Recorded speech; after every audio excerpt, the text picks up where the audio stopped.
I'll be reading Genesis chapter 50, verses 15 through 21, titled Joseph Reassures His Brothers. When Joseph's brothers saw that their father was dead, they said, "What if Joseph holds a grudge against us and pays us back for all the wrongs we did to him?" So they sent word to Joseph, saying, "Your father left these instructions before he died. This is what you are to say to Joseph.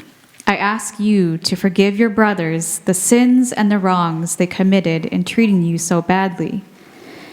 Now please forgive the sins of the servants of the God of your father." When their message came to him, Joseph wept. His brothers then came and threw themselves down before him. "We are your slaves," they said. But Joseph said to them, "Don't be afraid. Am I in the place of God?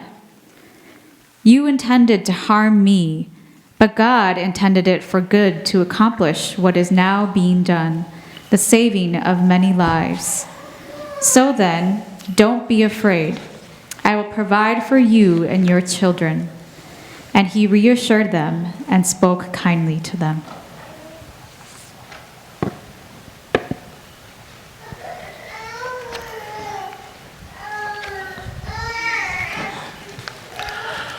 Thank you, Grace.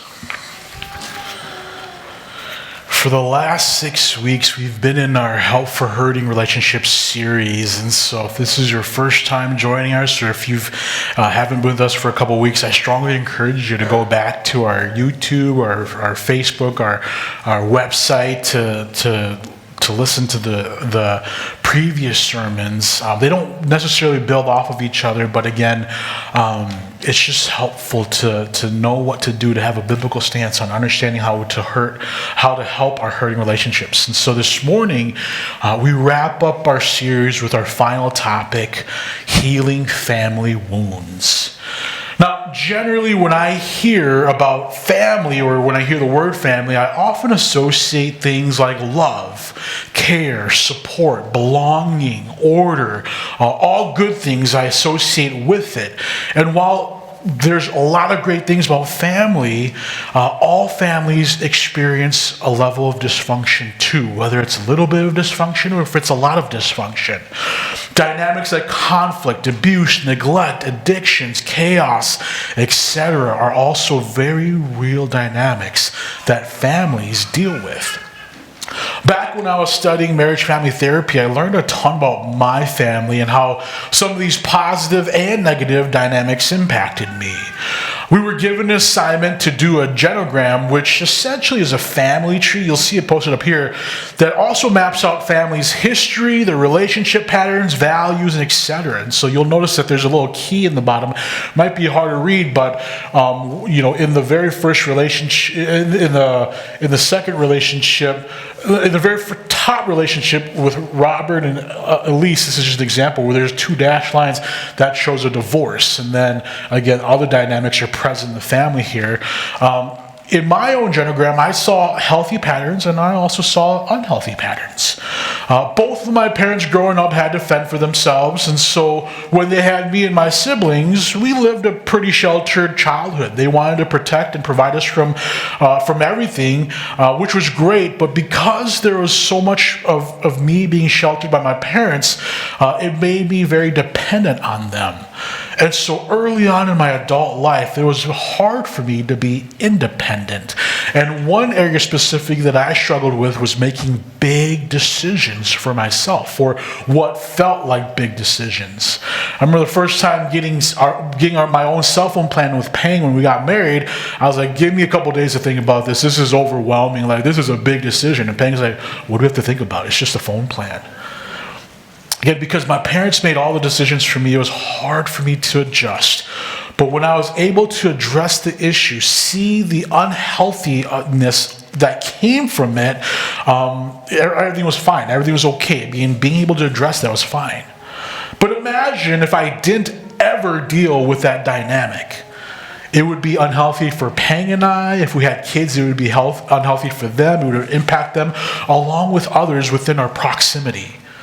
And so addressing what's unhealthy is important, because if we don't, they can end up wounding each other and wounding our relationships, our families especially.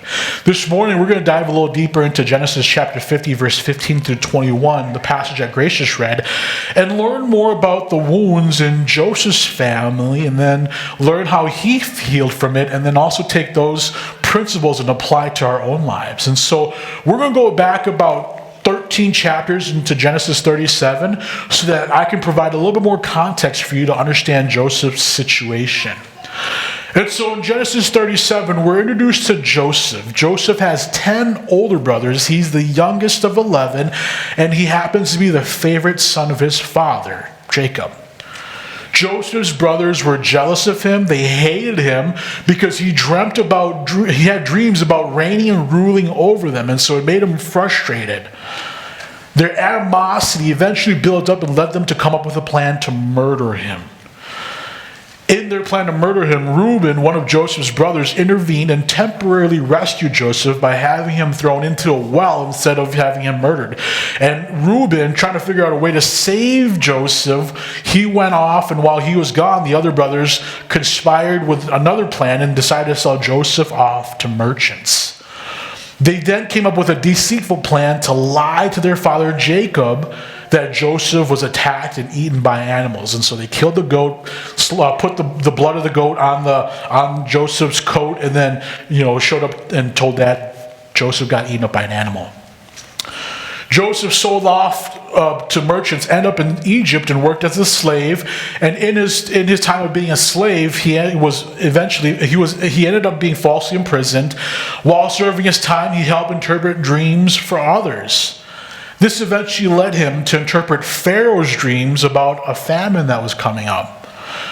Pharaoh found Joseph to be so wise, and so he freed Joseph from prison and made him second in command over all of Egypt. Now, in preparation for the famine, Joseph implemented a plan to help Egypt survive the famine. And so they would store food during 7 years where they prospered. Or they would store foods in warehouses so that when the famine hit, they could survive those 7 years. And during that famine, of all people who needed food were Joseph's brothers. And so Joseph's brothers who sold him off into slavery came to Egypt to buy food. Now, unknowingly, they went to Joseph to purchase food, and they didn't recognize him, and so they didn't know that it was Joseph. Joseph ends up putting them through several tests to see if they've changed, and he eventually reveals himself to them. And once he reveals himself to them, he forgives them for selling him into slavery. And he invites his brothers to bring the rest of the family to live in Egypt to avoid the famine. Joseph and reunite his family. All seems well, but their father Jacob eventually dies. And this creates a concern among the brothers. They're afraid that with Jacob no longer living, that Jacob was their buffer, that Jacob stopped Joseph from seeking revenge. But now that their father is dead, they are worried that Joseph will seek revenge for all the wrongs that they did. So they come up with a plan to inform Joseph that their father Jacob had instructed Joseph to forgive them. Now, it isn't clear if Jacob leaves these instructions for Joseph, or if the brothers, out of fear, devise a plan and say that it's from Jacob. And so again, it isn't clear if this is Jacob's actual plan, or is this a plan that the brothers come up with. But after they inform Joseph of this, we're told that Joseph wept. And again, it isn't clear why Joseph is weeping. Some commentaries suggest that his brothers didn't trust him, and so he was weeping because he was sad that they didn't trust him, and that he was weeping because he was afraid they were suspicious of what he was going to do. Others suggest that Joseph wept, showing tenderness towards his brother's submission, that they were finding ways to seek out forgiveness, to get rid of the guilt that they felt. Regardless of if it was on one or the other, Joseph reassured them that they are indeed forgiven and showed kindness to them. Now, this was a very pivotal point in Joseph's family, in Joseph's life and his family. If we know anything about Joseph's brothers, we know that deceit was the unhealthy pattern that ran in their family. It certainly did among his brothers. We also know that if we read further earlier in Genesis, that Joseph's father, Jacob, was deceitful. In fact, Jacob's name meant deceiver, because he deceived his brother Esau and stole his birthright. Jacob also deceived his father Isaac and pretended to be Esau and stole Esau's blessing. But deceit didn't start with Jacob. Jacob's father Isaac was also deceitful. And so was Isaac's father Abraham. Abraham was deceitful. You see, deceit was the unhealthy pattern in Joseph's family. And he could have continued to deceive. He could have continued to deceive his brothers, pretend like he'd forgiven them, and again, and executed a revenge plan on what they did. But he chose something different. He chose to heal the wound in his family by being honest instead of being deceitful. And so in Genesis chapter 50, verse 20, Joseph is honest with his brothers. He recognized that they had intentions to harm him when they sold him off into slavery. Some translations even say that Joseph admitted that they meant evil against him. Joseph didn't downplay what had happened. He didn't excuse the hurt that was committed against him. He didn't deceive himself or anyone else of what happened. He was honest. He admitted that harm was done to him. He validated the evil that his brothers did to him. He revealed that it was harmful, that it was evil. So often, I think it's difficult to heal from the hurt that we experience and the wounds that we feel because we don't ever fully admit or validate that we've been hurt. When I hear someone apologize, especially our little ones, I often hear them say something along the lines of, "It's okay. Well, I'm fine. It wasn't that big of a deal." I think to fully heal wounds, we have to admit what hurt. But I think we often get stuck here because we're scared to admit the hurt for a few reasons. We're afraid to admit that, again, that was painful. If we admit that we were hurt, we might fear being vulnerable. We reveal that it's a tender spot, so we choose not to admit to it because we're afraid that if we do admit to that hurt, we are seen as weak and we might get taken advantage of. If we admit to feeling hurt, we might feel fearful of making the other person feel bad or guilty, so we downplay it. If we admit to feeling hurt, we might fear accepting the truth that someone chose to intentionally harm us. And that then can create shame, causing us to question then our self-worth. Am I truly worthy to be loved? I think it's okay to admit that we are hurt when wounds happen to us and not go down any of those rabbit holes. When we admit how we've been hurt, it can feel like weakness, but it's being courageous, and that being courageous creates opportunities for empathy and connection. If we look at Jesus Christ, we see this. On the cross, Jesus held nothing back and admitted the hurt he experienced leading up to and while he was on the cross. And bearing all the sin, shame, and pain in the world, he cries out to God, my God, why have you forsaken me?" And this is Jesus who has eternally existed with God forever. And so in a moment where he bears all the shame and all the pain and all the sin of the world, he feels like God has left him. And he openly tells God that. In sharing that pain to God, guess what happens? Of course, we know Jesus dies. but he comes back to life, which then restores the broken relationship between God and humanity. And so I believe that when it comes to admitting pain that we've experienced, it isn't easy, but it's absolutely essential to experience healing. Next, I think it's worth finding meaning in our hurt. Robert Enright, the founder of the International Forgiveness Institute, encourages us to forgive by discovering how hurt has changed us in a positive way. Now, this doesn't mean that we intentionally seek out hurt. We don't seek out opportunities to get hurt. But we reflect on, when we do get hurt, we reflect on how hurt has changed us in positive ways.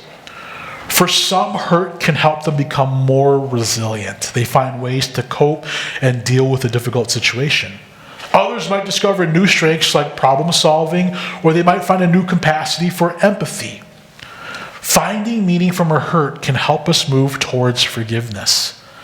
This was evident in Joseph's life. After admitting to the hurt that his brothers caused him, we see how he created meaning from it. He recognized that his brothers was meant for evil, but God turned it into good. And so he recognized God's sovereignty, that God was still in control even though this evil happened to him. Joseph saw that the evil in his brother's plan led to good in him being a high official in Egypt that allowed him to save many lives from a severe famine, including his brothers, their wives, their children. And so Joseph's willingness to make meaning led him to discover a new purpose of the wound. Now again, it's important to understand that we do this first admitting the hurt. Because if we just simply make new meaning out of it or find positive meaning to it, it's very easy for us to dismiss what actually happened. So again, I believe it's important that it goes hand in hand, that we have to admit the hurt and that we also discover meaning in it. Lastly, I already hinted at it, but Joseph was aware of God's involvement and sovereignty in his wounds. After being sold off to Egypt as a slave, Joseph was constantly aware of how God was present in his life. While he was in prison, he didn't take any credit for the dreams that he interpreted. He constantly made others aware that it was God who allowed him to have the right interpretations. After he was freed from prison, he had kids, and two of the sons that were born to him, he named Manasseh and Ephraim.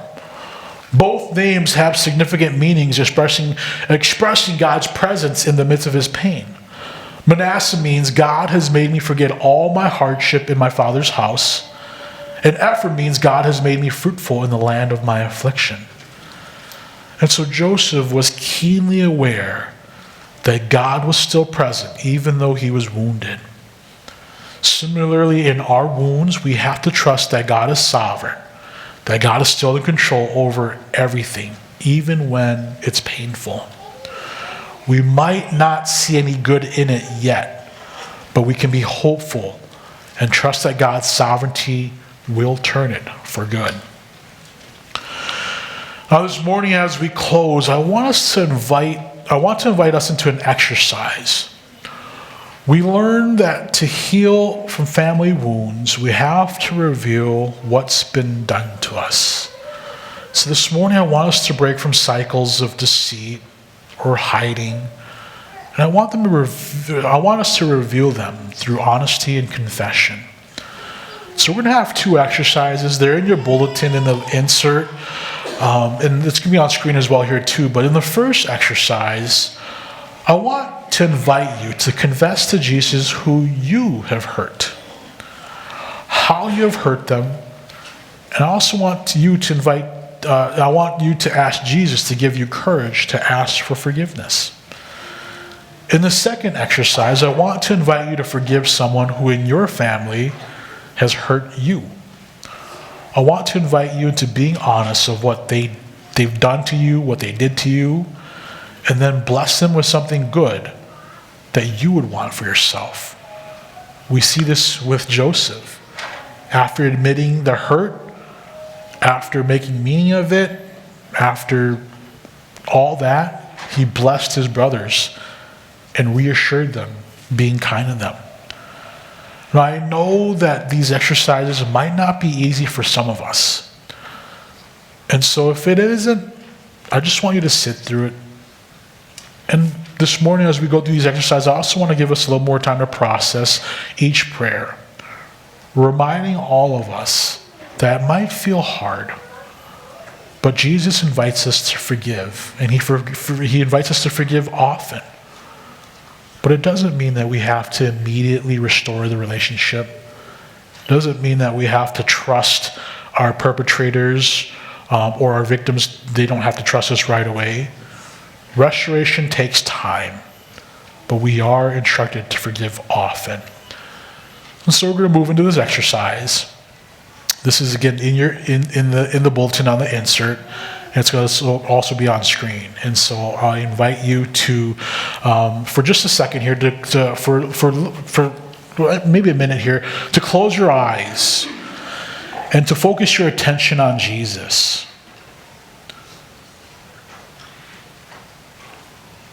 If you have hurt someone in your family by what you have done or said, we ask that Jesus brings that into light by confessing it to God.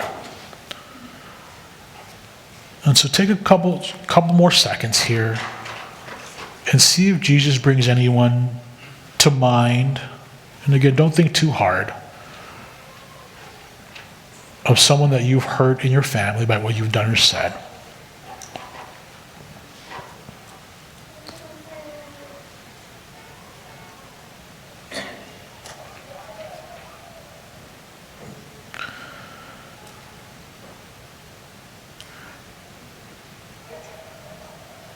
If you have that person in mind, or if you're still thinking of that person, at any point, I invite you to open your eyes and you can read this prompt on the screen or in your insert.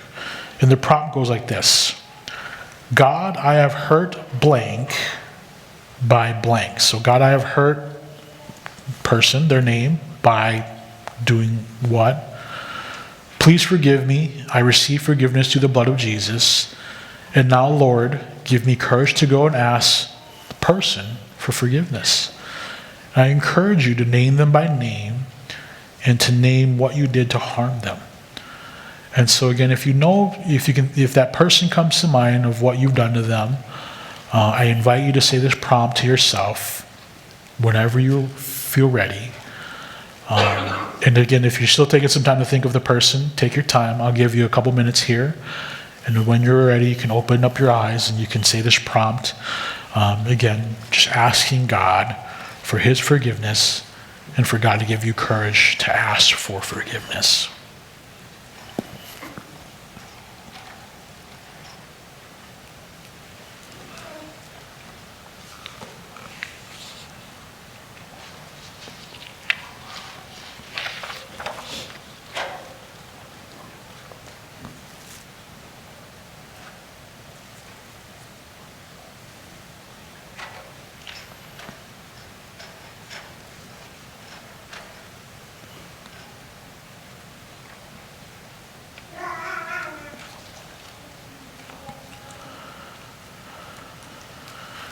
And again, you have this prompt in your bulletin, and so if you need more time, take that prompt and run it through sometime today, sometime tomorrow, sometime this week.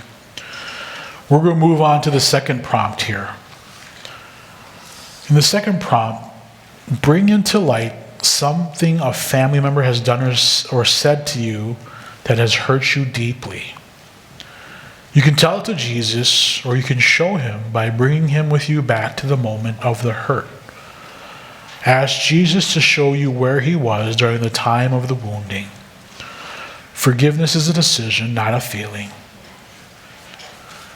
And so take a couple minutes here. Think of a time where a family member said or did something that hurt you. And then again, ask Jesus if he can show you, to bring you back to that moment, and ask Jesus to show you where he was during the time where that hurt happened.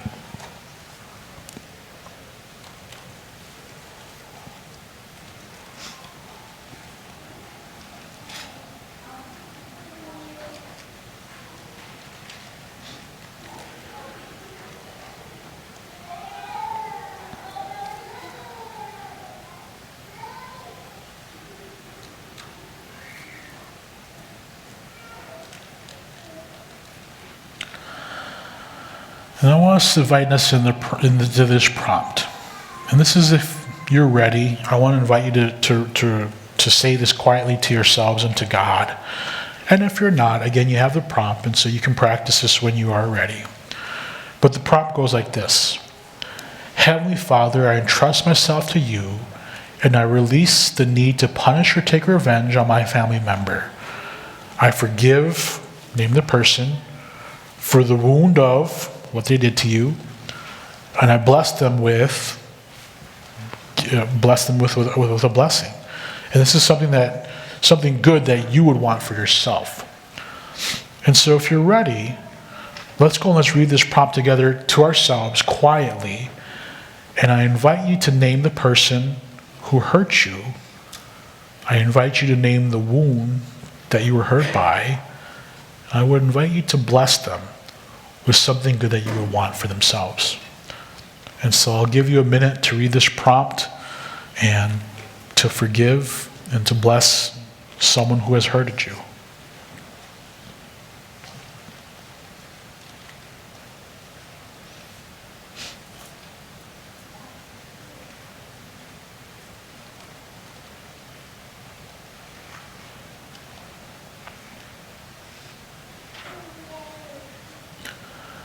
Again, God invites us to forgive often.